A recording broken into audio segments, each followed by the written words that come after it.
खुलुमबाय लोगोफोर, नोंथांमोनखौ बड' हेल्थ टिप्स चेनेलाव आरो फिन खेबसेबाव बयखौबो बरायनाय बावहरग्रोनाय जाबाय। आं दिनै नोंथांमोननि सिगाङाव देहानि बागै आरोबाव मोनसे गोदान भिडिअ लानानै फैबावलायबाय। आसा खालामो नोंथांमोनहा भिडिअखौ नायना मोजां मोनगोन।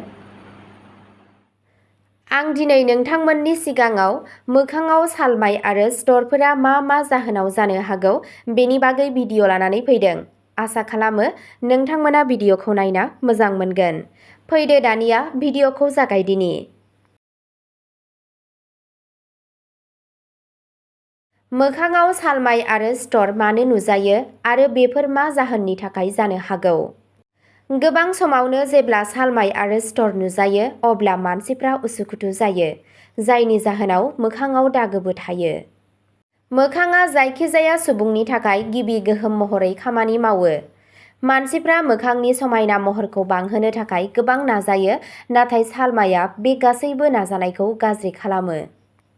फै दिनै जों बुजिना लानि दि माखासे सुबुंफोरनि मोखाङाव मानो सालमाय जायो। जुदि जों सालमाय जानायनि जाहोनफोरखौ मिथिनो हायो, अब्ला बेफोरखौ फाहामनाया गोरलै जायो। बिदिब्ला फै जों मिथिना लानि। सरासनस्रायै बुंनाय जायो दि लाइमोनफोरनि थाखाय सालमाय जानाया सरासनस्रा, नाथाय माखासे गुबुन जाहोनफोरबो दं जायनि जाहोनाव मोखाङाव सालमाय आरो सिथर जायो। बेफोरनि गेजेराव मोनसेया जादों साखोन-सिखोननि आंखाल।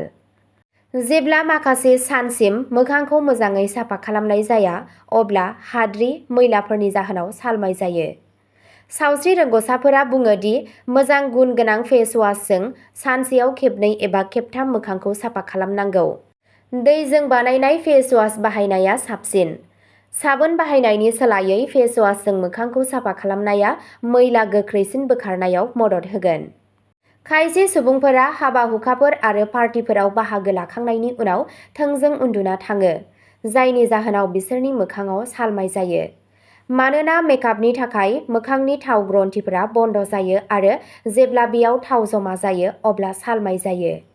बेनिखायनो न'आव फैनायनि उनाव गावनि मोखांखौ सुनो आरो मेकआप बोखारनो थाखाय मोजां क्लिनजारजों मोजाङै साफा खालाम। खायसे सुबुंफोरा फेशननि मुङाव टाइट जि-जोम गानो।